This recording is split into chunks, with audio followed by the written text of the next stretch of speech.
오늘 금요일에 동참한 여러분들에게 하나님이 풍성하게 하시는 축복으로 채우시기를 바랍니다.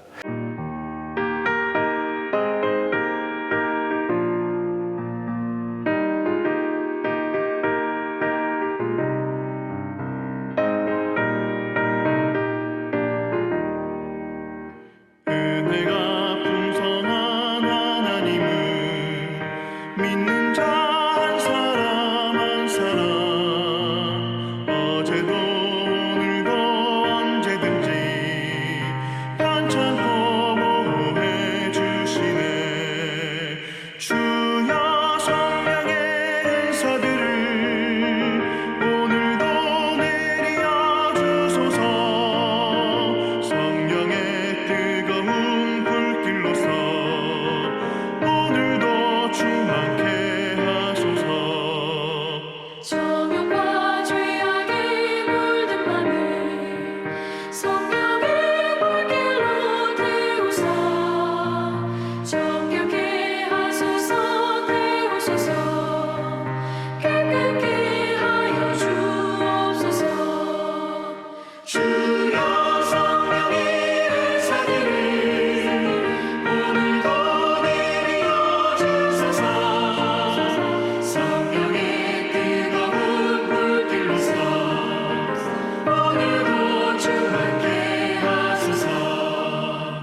지난 금요일에 이어서 이번 주에도 풍성하게 하시는 우리 주님에 관해서 말씀을 나누겠습니다.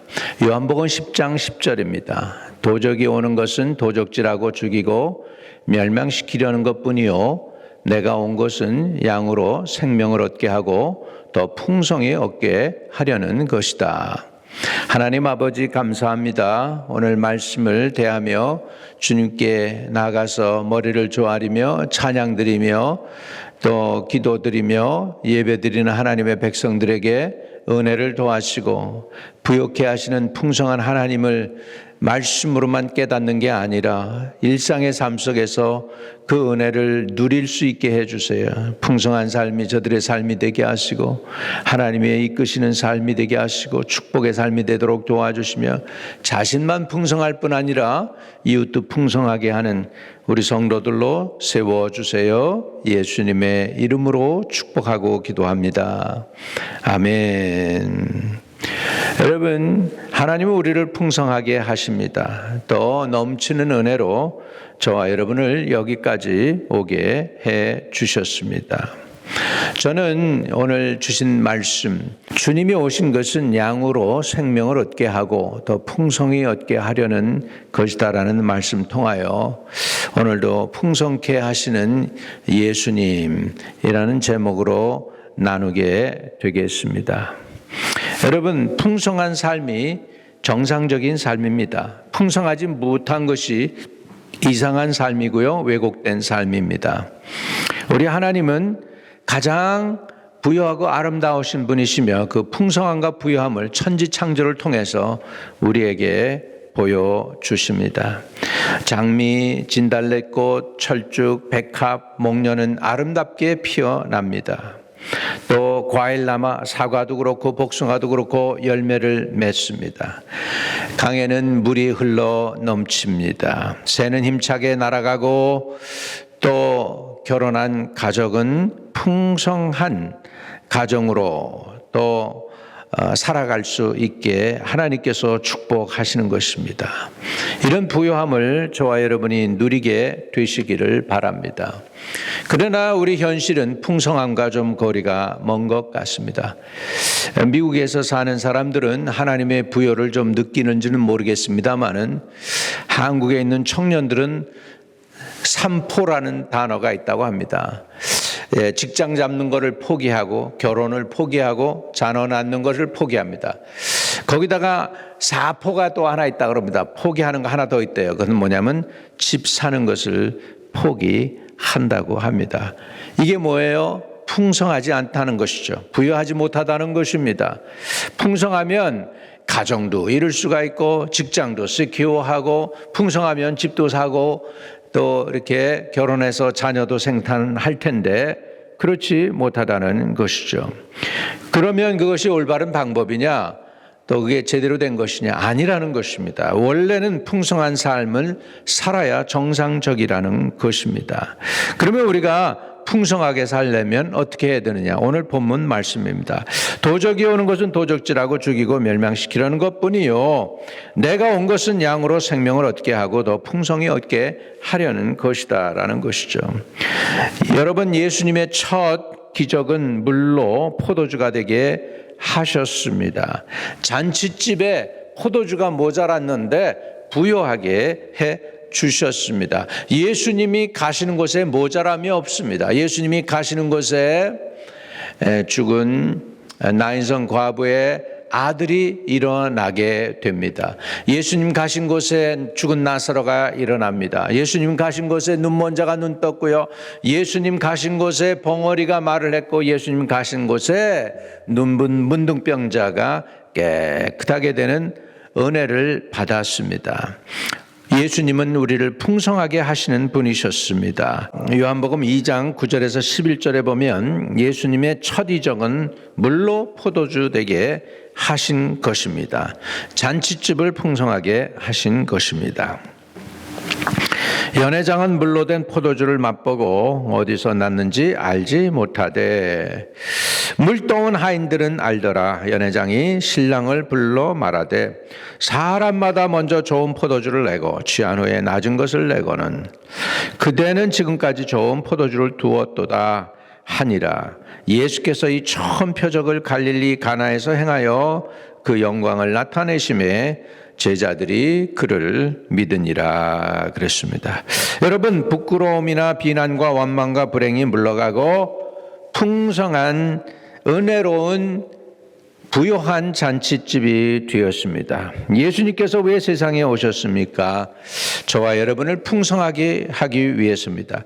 우리 집을, 우리 사업을, 우리의 건강을, 우리 앞날을 풍성하게 하시려고 오셨습니다. 우리 하나님의 마음의 의도가 있습니다. 그거는 우리가 잘 되고 풍성해지는 것입니다. 민수기 6장 22절에서 보면 이런 말씀이 나옵니다. 여호와께서 모세에게 일러 가라사대 아론과 그 아들들에게 고하여 이르기를 너희는 이스라엘 자손을 위하여 이렇게 축복하여 이르되 여호와는 내게 복을 주시고 너를 지키시기 원하며 여호와는 그 얼굴을 내게 비추사 은혜 베푸시기를 원하며 여호와는 그 얼굴을 내게로 향하여 드사 평강 주시기를 원하노라 할지니라 하라.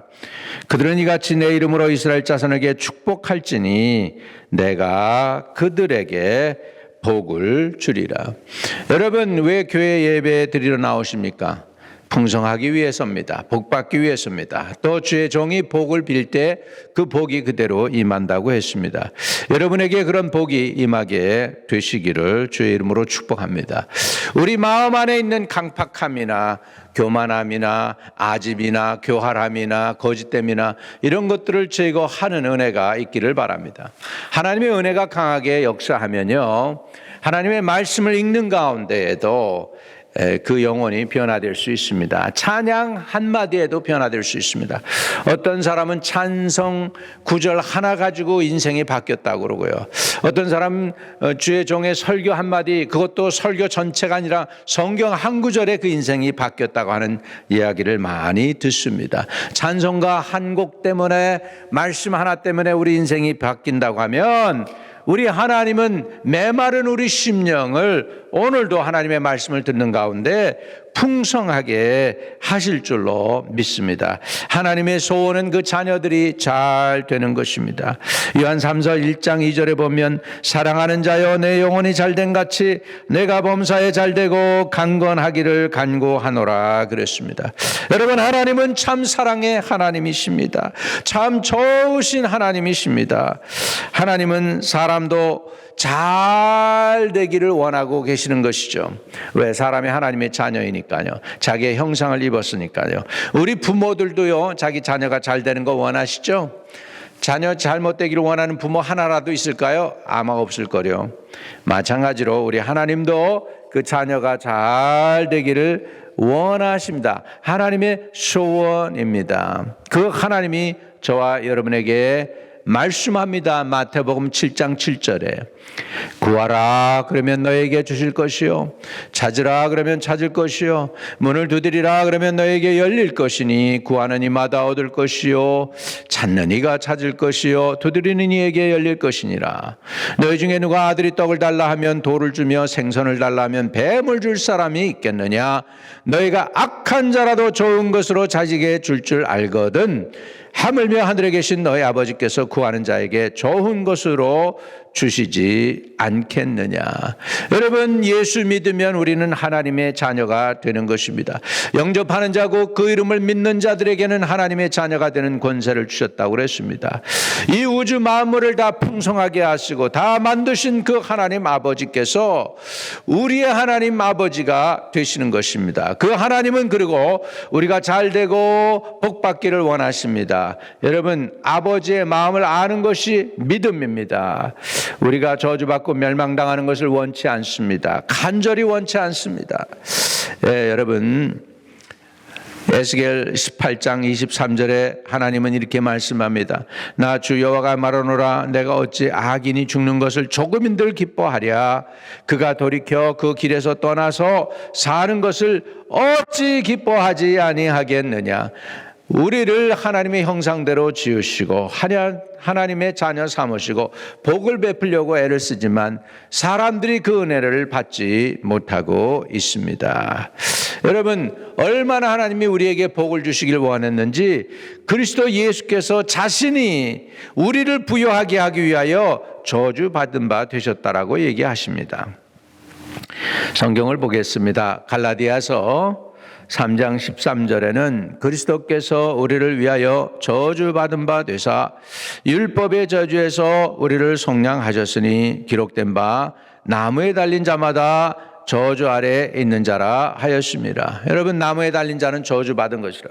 예수님이 나무 십자가에 달려 돌아가셔서 저주받은 바 되어서 우리를 속량하셨다는 거예요. 속량했다는 건 값을 지불하고 구원해 주셨다, 건져 주셨다라는 의미가 있습니다. 어떤 값을 지불했을까요? 자기 자신입니다. 자기의 몸입니다. 자기의 몸을 부서뜨리고 피를 짜내서 저와 여러분을 죄와 사망에서부터 건져 주셨다는 것입니다. 그런 분이 저와 여러분을 풍성하게 하기를 원치 않으시겠습니까? 우리 주님이 오신 목적이 도적이 온 것은 도적질하고 죽이고 멸망시키려는 것뿐이요. 여기서 내가는 예수님 자신입니다. 내가 온 것은 양으로 생명을 얻게 하고 더 풍성히 얻게 하려는 것이라고 분명하게 말씀하고 있습니다. 주님이 이런 고난과 십자가를 지심으로 저와 여러분을 죄에서 속량해 주시고 저주에서 속량해 주신 것입니다. 히브리서 2장 18절에는 자기가 시험을 받아 고난을 당하셨은즉 시험 받은 자들을 능히 도우시느니라 이렇게 말씀하고 있습니다. 주님은 시험 받는 사람들의 사정을 모르지 않습니다. 고난당하는 사람들의 사정을 모르지 않습니다. 배신당해 본 사람의 마음, 아픈 마음을 모르지 않습니다. 주님 자신도 배신당해 보고 고난도 당해보고 핍박도 받아보시고 다 하셨습니다. 그럼에도 불구하고 죄를 짓지 않으셨습니다. 왜? 저와 여러분의 죄값을 지불하고 속량해 주시기 위해서였습니다. 고린도 후서 8장 9절에는 제가 아주 굉장히 좋아하는 말씀입니다.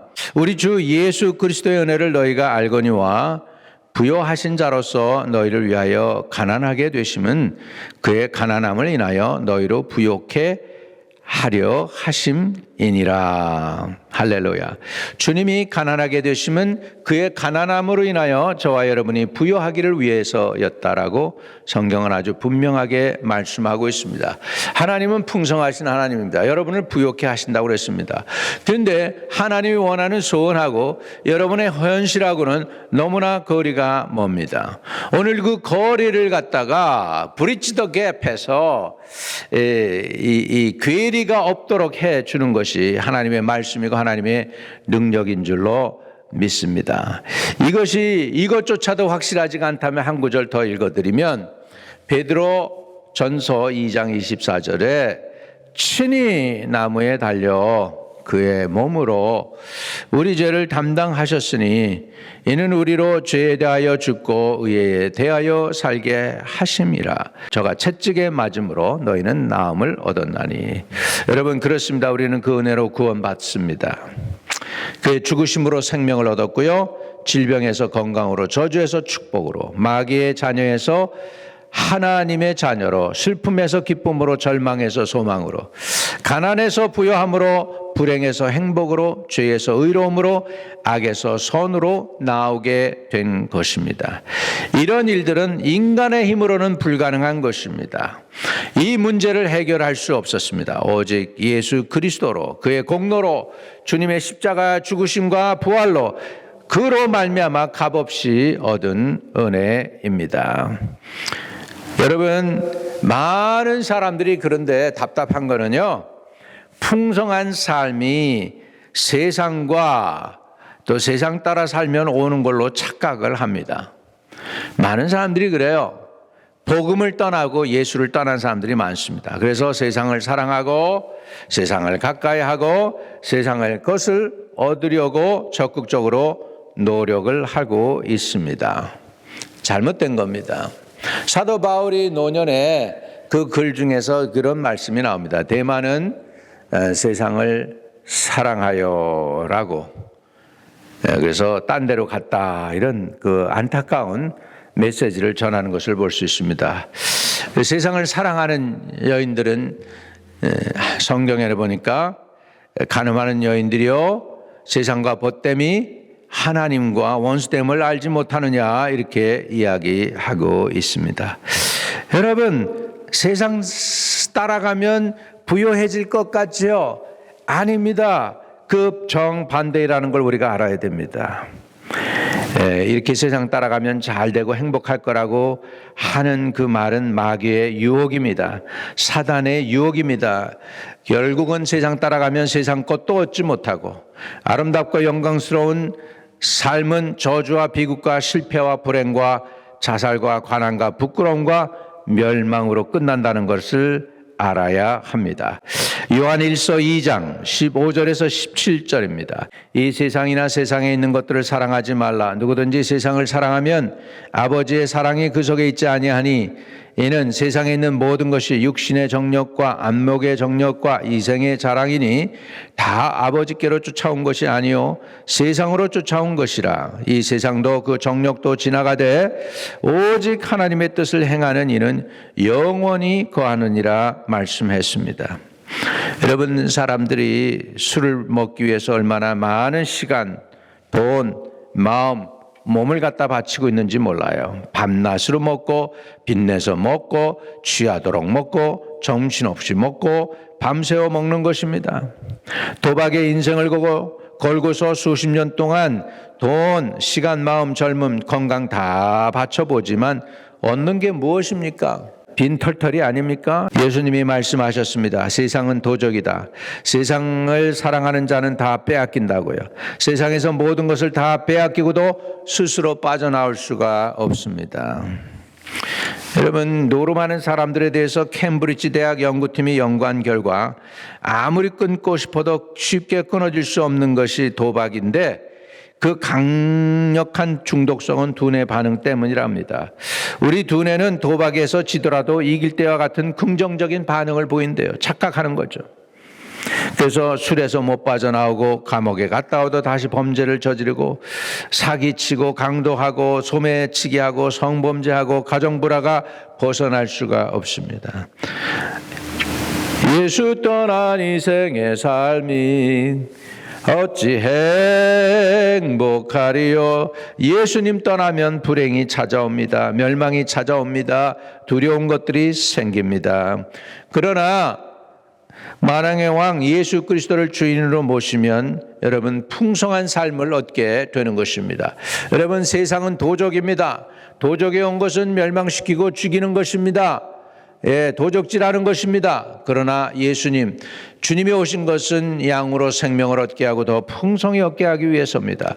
오늘 풍성하게 하시는 주님 앞에 나와서 그분을 주님으로 모시고 오늘도 풍성한 삶을 누리는 저와 여러분 되시기를 주의 이름으로 축복합니다. 전능하신 주님 감사합니다. 우리를 사랑해서 우리를 부욕해 해주신 것 감사합니다. 우리를 풍성하게 하기 위해서 주님 오셨습니다. 세상은 도적이고 도적질하고 멸망시키고 죽이려고 왔지만은 예수님은 양들을 살리고 풍성하게 하기 위해서 오셨다고 했습니다.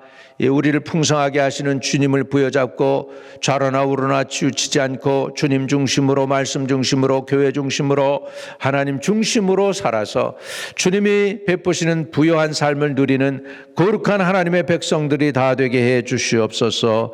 예수 그리스도 이름으로 기도하옵나이다. 아멘. 하늘에 계신 우리 아버지여, 이름이 거룩히 여김을 받으시오며 나라의 임하옵시며 뜻이 하늘에서 이룬 것 같이 땅에서도 이루어지이다. 오늘날 우리에게 일용할 양식을 주옵시고 우리가 우리에게 죄 지은 자 사해 준 것 같이 우리의 죄를 사해 주옵시고 우리를 시험에 들지 말게 하옵시고 다만 악에서 구하옵소서. 대개 나라와 권세와 영광이 아버지께 영원히 있사옵나이다. 아멘.